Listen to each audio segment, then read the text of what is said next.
तुम्ही शेतकरी आहात तर हा व्हिडिओ तुमच्यासाठी आहे. तुम्ही सुद्धा शेतकरी असून फार्मर आयडी कार्ड बनवत आहात तर सावधान मित्रांनो.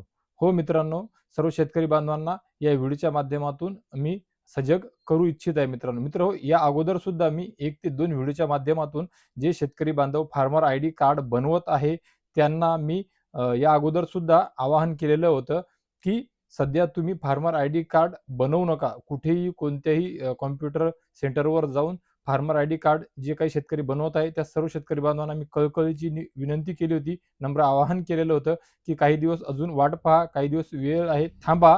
तुम्ही कोणत्याही सेंटरवर जाऊन फार्मर आयडी कार्ड बनवू नका. तर मित्र, फार्मर आयडी कार्ड बनवू नका हा काय प्रकार आहे? खरंच बनवायचं का नाही बनवायचं? कारण शासन सांगत आहे फार्मर आयडी कार्डशिवाय कुठल्याही योजनेचा लाभ घेता येणार नाहीये. प्रत्येक ठिकाणी महाडीबीटी पोर्टलवरच्या योजना असतील, महाडीबीटी पोर्टलवरचं अनुदान असेल, महाडीबीटी पोर्टलवर लॉग इन सुद्धा जर करायचं म्हटलं तर तुम्हाला फार्मर आयडी हवा आहे. पीएम किसान योजनेचा लाभ घ्यायचा तरी सुद्धा फार्मर आयडी हवा. सीएम किसान योजनेचा म्हणजे नमो शेतकरी योजनेचा लाभ घ्यायचा तरी सुद्धा फार्मर आयडी हवा. आणि इतर अनुदानाच्या ज्या योजना आहेत शेतकरी बांधवांकरिता, मग पाईप असेल, ड्रीप असेल, स्प्रिंकलर असेल किंवा कोणत्याही योजना असतील, तर सर्व ठिकाणी प्रत्येक ठिकाणी एवढंच काय, तर तुम्हाला जर पीक विमा भरायचा आणि पीक विमा मिळवायचा असेल तर त्याकरिता सुद्धा फार्मर आयडी असणे आवश्यक आहे.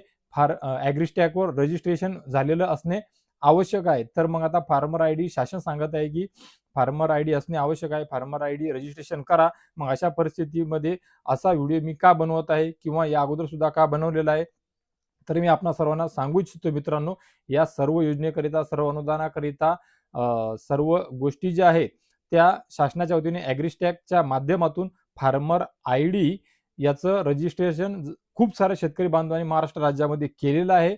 आणि महाराष्ट्र राज्य शासनाकडून कृषी विभागाच्या वतीने फार्मर आयडीचं रजिस्ट्रेशन झाल्याच्या नंतर शेतकरी बांधवांना फार्मर आयडीचे कार्ड पुरवण्यात येणार होते, जे अजून सुद्धा त्यांना पुरवण्यात आलेले नाहीये. कोणत्याही शेतकऱ्याला कृषी विभागाच्या वतीने, महाराष्ट्र राज्य शासनाच्या वतीने फार्मर आयडीचे कार्ड देण्यात आलेले नाहीये मित्रांनो. परंतु फार्मर आयडी कार्डचे फायदे आपण पाहिलेले आहेत. फार्मर आयडी कार्ड आवश्यक आहे, लागणारच आहे, बंधनकारक आहे. कारण फार्मर आयडी कार्ड मध्ये शेतकऱ्याची संपूर्ण डिटेल आहे, त्याच्या जमिनीची, रहिवाशाची आणि इतर जेवढे काही नाव, गाव, पत्ता सर्व काही आहे त्यामध्ये, 7/12, 8 क्षेत्रफळ साऱ्या गोष्टी आहेत. त्यामुळे फार्मर आयडीचं रजिस्ट्रेशन तर आवश्यक आहे. तर मग शेतकरी बांधवांनी ज्यावेळेस फार्मर आयडीची जर रजिस्ट्रेशन केलं होतं त्यावेळेस त्यांना एक मोठी पावती मिळालेली होती. परंतु त्या पावतीवर रजिस्ट्रेशन नंबर होता खूप मोठा, परंतु फार्मर आयडी त्यावेळेस जनरेट झालेला नव्हता. आणि फार्मर आयडी जनरेट झाल्याच्या नंतर, कारण ती पावती तर फक्त आणि फक्त रजिस्ट्रेशन करताना मिळालेली होती, त्यामुळे त्या फॉर्मवर जी पावती आहे त्या पावतीवर तुम्हाला फार्मर आयडी मिळालेला नाहीये. परंतु कुठेही कोणतीही योजना घ्यावयाची असल्यास तर कॉम्प्युटर सेंटरवर गेले असता किंवा सेतू चालकाकडे गेले असता ते शेतकरी बांधवांना सर्वात अगोदर फार्मर आयडी मागतात. परंतु त्यावेळेस त्या शेतकरी बांधवाकडे फार्मर आयडी नसतो. मग आता अशा परिस्थितीमध्ये काही जणांनी मार्ग शोधला. कारण की फार्मर आयडी रजिस्ट्रेशन केल्याच्या नंतर काही काळाच्या नंतर, काही वेळाच्या नंतर शेतकऱ्याचा फार्मर आयडी जनरेट होतो आणि तो फार्मर आयडी त्याला पाहावयास त्या ठिकाणी ॲग्रीस्टॅकवर मिळतो. परंतु आता तो कुठे लिहून ठेवणे शक्य नाहीये आणि लिहून ठेवणे शक्य नसल्यामुळे मग एवढा मोठा रजिस्ट्रेशन नंबर मिळाल्याच्या नंतर फार्मर आयडी कार्ड जो जनरेट झालेला आहे तो पाठ करणे सुद्धा लक्षात नाहीये. त्यामुळे मग आता अशा परिस्थितीमध्ये काही युवा शेतकऱ्यांनी आणि त्यांच्या सहकार्यांनी, काही सेतूचालकांनी म्हणा किंवा कॉम्प्युटर सेंटरवाल्यांनी त्यामध्ये एक मार्ग काढला की फार्मर आयडी नुसार किंवा आधार कार्डच्या साईजमध्ये एक कार्ड बनवलं म्हणजे ते कुठेही डाउनलोड केलेलं नाहीये. कारण की यामध्ये शासनाच्या वतीने, कृषी विभागाच्या वतीने हेच सांगण्यात येत आहे की कोणत्याही फेक साईडहून किंवा कुठेही तुमची माहिती टाकून तुम्ही फार्मर आयडी डाउनलोड करू नका. कारण की सुरुवातीच्या मध्यंतरी काळामध्ये ज्या वेळेस असे प्रकार घडू लागले त्यावेळेस कृषी विभागाच्या वतीने एक पत्र काढण्यात आलेलं होतं आणि त्यावेळेस मी शेतकऱ्याच्या बांधावर जाऊन शेतकऱ्याशी संवाद साधतानाचा सुद्धा एक व्हिडिओ काढला होता. आणि न्यूजच्या माध्यमातून तुम्हाला या व्हिडिओच्या प्रमाणे एक व्हिडिओ सुद्धा सर्वांपर्यंत मी शेअर केला होता मित्रांनो. आणि त्यामध्ये सुद्धा हेच सांगितले होतं की कृषी विभागाच्या वतीने थेट कारवाई होणार आहे, त्यामुळे तुम्ही फार्मर आयडी कार्ड कुठेही काढू नका, बनवू नका.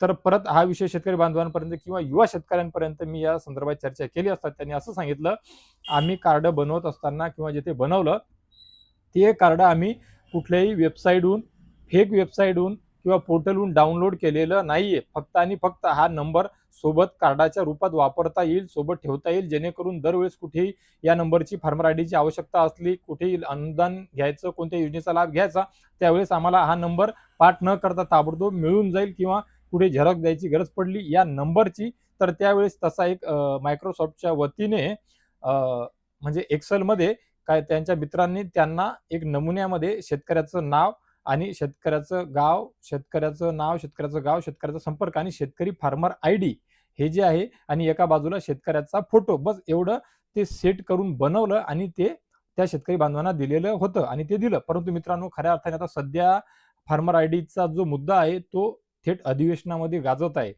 त्यावर प्रश्न उत्तर सुद्धा होत आहे आणि या फेक फार्मर आयडीच्या कार्डावर जेव्हा प्रश्न उचलला गेला, तेव्हा कृषी मंत्र्याकडून त्यांना उत्तर देण्यात आलं आणि त्या उत्तरामध्ये कृषी मंत्री साहेबांनी असं सांगितलं थेट, की आता सुद्धा इथून पुढे जर कुठे अशा प्रकार निदर्शनास आला, घडून आला, तर नक्कीच त्याच्यावर कारवाई करण्यात येईल. तर आता खऱ्या अर्थाने ही कारवाई मग कोणावर करण्यात येणार, कोणावर करणार, कोणावर करायची? शेतकऱ्यावर कारवाई करणार का शेतकऱ्याने कुठून जर कार्ड बनवून घेतलं तर त्याच्यावर कारवाई करणार? कारण शेतकऱ्याला कार्ड किंवा तो जो नंबर आहे तो आवश्यक आहे. मग आता तुमच्या वतीनेच राज्य शासनाच्या वतीने, कृषी विभागाच्या वतीने हे कार्ड मिळालेच नाही अजून एवढ्या दिवसाच्या नंतर सुद्धा, जिथे जवळपास 1 करोडचा सुद्धा आकडा पार झालेला असेल, की ज्या शेतकऱ्यांनी फार्मर आयडी रजिस्ट्रेशन केलेलं आहे. मग अशा परिस्थितीमध्ये कृषी विभागावर कारवाई करणार का? राज्य शासनावर स्वतःवर कारवाई करणार तरी कोणावर कारवाई आणि कोण कारवाई करणार? याच्यामध्ये शेतकऱ्याची चूक आहे का? कारण फार्मर आयडीचा जो नंबर आहे, फार्मर आयडी जो आहे तो बंधनकारक केलेला आहे. त्याच्याशिवाय कोणतंच काम होत नाही, कोणती साईट ओपन होत नाही, कोणतंच अनुदान सुद्धा मिळवल्या जात नाही. मग अशा परिस्थितीमध्ये त्यांचं सुद्धा काम होतं, की वेगाने त्यावर काम करून शेतकऱ्यांना फार्मर आयडी कार्ड बनवणे आवश्यक होतं, फार्मर आयडी कार्ड पुरवणे आवश्यक होतं. परंतु मित्रांनो, ही जी एक महत्त्वपूर्ण माहिती होती, महत्त्वपूर्ण अपडेट होती, जी थेट अधिवेशनामध्ये मांडण्यात आलेली आहे, ती आपणा सर्व शेतकरी बांधवांपर्यंत शेअर करावीशी मला वाटली. त्यामुळे मी परत एकदा या व्हिडिओच्या माध्यमातून महाराष्ट्र राज्यातील तमाम शेतकरी बांधवांपर्यंत फार्मर आयडी बनवल्याच्या नंतर कारवाई होणार. एक लक्षात ठेवा, माझ्या शब्दावर लक्षात ठेवा, फार्मर आयडी म्हणजे फार्मर आयडी ज्या शेतकऱ्यांनी बनवलं नाही, याचा अर्थ असा की ज्या शेतकरी बांधवांनी नुसार फार्मर आयडीचं रजिस्ट्रेशन केलेलं नाहीये त्यांच्यावर कारवाई होणार नाहीये. तुम्हाला रजिस्ट्रेशन तर करावयाच आहे ज्या शेतकरी बांधवांचं राहिलेलं असेल त्यांनी. परंतु रजिस्ट्रेशन झाल्याच्या नंतर, तुमचा फार्मर आयडी जनरेट झाल्याच्या नंतर कुठेही कोणत्याही सेंटरवर जाऊन त्यांच्याकडून कोणत्याही फेक वेबसाईटवर डाउनलोड करून किंवा जे नमुन्यामध्ये तुम्ही कार्ड बनवत असाल ते सुद्धा काही दिवस नाही बनवलं तरी सुद्धा चालेल. कारण की हा मुद्दा आता कळीचा झालेला आहे आणि थेट कारवाई करण्याकरिता कृषी मंत्र्याच्या माध्यमातून सांगण्यात आलेलं आहे. त्यामुळे मी ही अपडेट महत्त्वपूर्ण मला वाटली, या सर्व शेतकरी बांधवांपर्यंत शेअर करावी.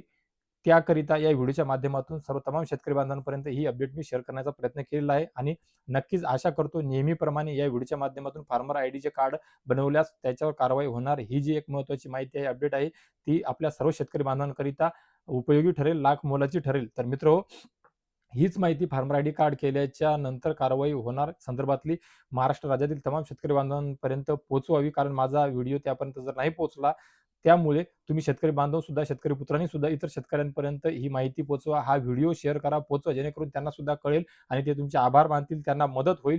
किंवा फार्मर आयडी कार्ड शासनाच्या वतीने, कृषी विभागाच्या वतीने मिळण्याकरिता वेग भेटेल या गोष्टीला आणि हा जो व्हिडिओ आहे त्याकरिता नक्कीच मदत होईल. किंवा कृषी विभाग त्यांच्या वतीने, राज्य शासन त्यांच्या ताकदीने प्रयत्न करून सर्व शेतकरी बांधवांना लवकरात लवकर फार्मर आयडी जे नवीन बनलेले आहे त्याच्यानुसार जो बारकोड असणार आहे, त्याची फुल माहिती असणार आहे, जे सेफ असणार आहे, ते शेतकरी बांधवांना देण्याकरिता वेग देईल या प्रक्रियेला. याकरिता हा व्हिडिओ नक्कीच सर्व शेतकरी बांधवांपर्यंत पोहोचवण्याचा प्रयत्न करा मित्रांनो. तर शेतकरी मित्र हो, या व्हिडिओच्या माध्यमातून तुर्तास एवढेच. भेटूया एका नवीन व्हिडिओच्या माध्यमातून तुमच्या आमच्या नवीन उपयोगी माहितीसह आणि नवीन एका म्हणजे पीक विम्याच्या नवीन गोड बातमीसह लवकरच एका व्हिडिओमध्ये भेटूया. तोपर्यंत धन्यवाद मित्रांनो.